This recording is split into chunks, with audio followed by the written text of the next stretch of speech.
চুয়াডাঙ্গায় আজ সকাল 6টায় তাপমাত্রা রেকর্ড করা হয়েছে 9 ডিগ্রি সেলসিয়াস।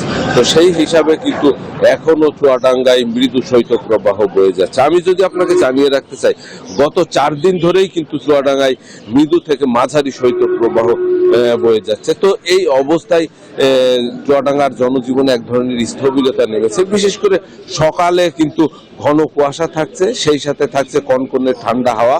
এই কনকনে ঠান্ডা হাওয়ার কারণে হাত পা অনেকটাই অসাড় হয়ে যাচ্ছে। বিশেষ করে এই তীব্র শীতের কারণে কিন্তু জনগণ শহরে খুব বেশি বাইরে আসছে না। জরুরি প্রয়োজন ছাড়া তারা কিন্তু বাড়ির বাইরে বের হচ্ছে না। যারাও বাইরে বের হচ্ছে তারা কিন্তু গরম পোশাক পরেই বাইরে বের হচ্ছে। আমি সকালে চুয়াডাঙ্গা বড় বাজার এলাকা ঘুরে দেখেছি, সেখানে কিন্তু যারা দিনমজুর শ্রেণীর মানুষ আছে তারা অনেকেই কিন্তু খড়কুটো জ্বালিয়ে শীত নিবারণের চেষ্টা করেছে।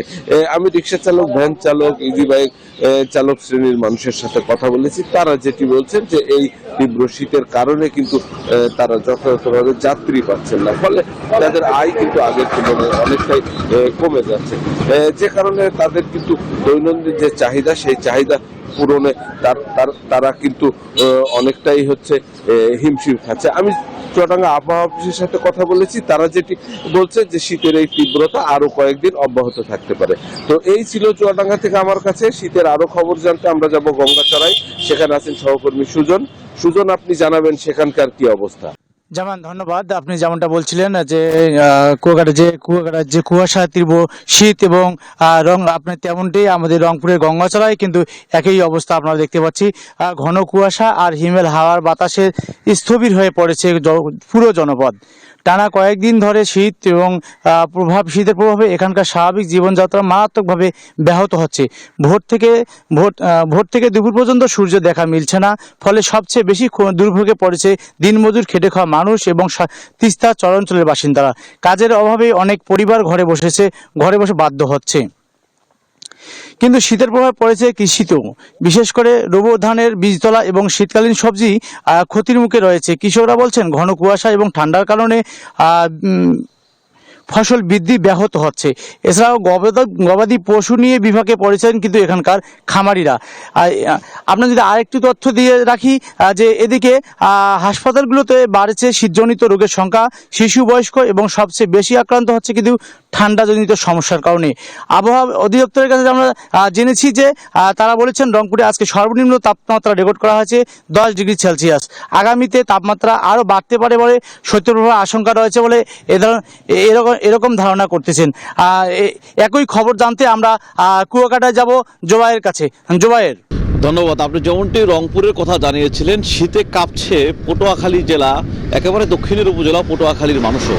এখানে যে বাসিন্দারা রয়েছেন তারা কিন্তু শীতে কাঁপছেন। বিশেষ করে গত কয়েকদিন ধরে সূর্য না দেখা, ঘন কুয়াশা, হিম বাতাসে কিন্তু একেবারেই জনজীবন চরম বিপর্যয় হয়ে পড়েছেন। বিশেষ করে হাসপাতালগুলোতে বেড়েছে ঠান্ডাজনিত রোগীর সংখ্যা।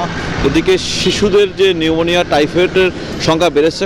হাসপাতালে কিন্তু শয্যাও কিন্তু একেবারে সংকটপূর্ণ হয়ে দাঁড়িয়েছে। বিশেষ করে পটুয়াখালী জেলার এই উপকূলীয় অঞ্চলের বেশিরভাগ মানুষই কিন্তু সাগর ও নদীতে মাছ শিকার করে জীবিকা নির্বাহ করে থাকে।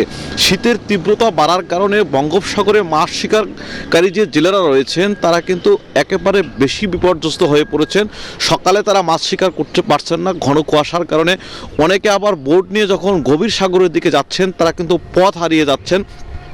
এইভাবে কিন্তু একেবারে চরম সংকটপূর্ণ অবস্থা রয়েছেন শ্রমিকরা এবং কৃষক এবং পটুয়াখালী জেলার এখানকার জেলেরা। এবং ঢাকাগামী যে লঞ্চ রয়েছে সেগুলোও কিন্তু চলাচলে ব্যাহত হচ্ছে।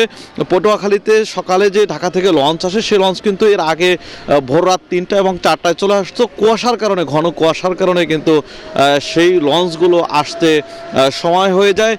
সব কিছু মিলিয়ে কিন্তু গত কয়েকদিন ধরে যেভাবে বাড়ছে কুয়াশা, ঘন কুয়াশা, সেভাবে বাড়ছে শীতের তীব্রতা এবং বিপর্যস্ত হয়ে পড়েছেন এখানকার খেটে খাওয়া দিনমজুর শ্রেণীর যে লোকজন রয়েছে। বিশেষ করে সকালে পটুয়াখালী শহরে কিন্তু শত শত রিক্সার দেখা বলতো, অটো রিক্সা, সেগুলো কিন্তু একেবারেই কমেছে এবং চরাঞ্চলের বাসিন্দারা জানিয়েছেন যে তারা এই শীতের কারণে চরম বিপর্যস্ত অবস্থা রয়েছে। এতটুকু ছিল শীত নিয়ে পটুয়াখালী উপকূলীয় এলাকা থেকে আমার কাছে এই মুহূর্তের সবশেষ ফিরছি স্টুডিওতে অঙ্কুর। পদ্মা সেতু, মেট্রো রেল এবং এলিভেটেড এক্সপ্রেসওয়ে নির্মাণের গর্বিত অংশীদার বসুন্ধরা সিমেন্ট।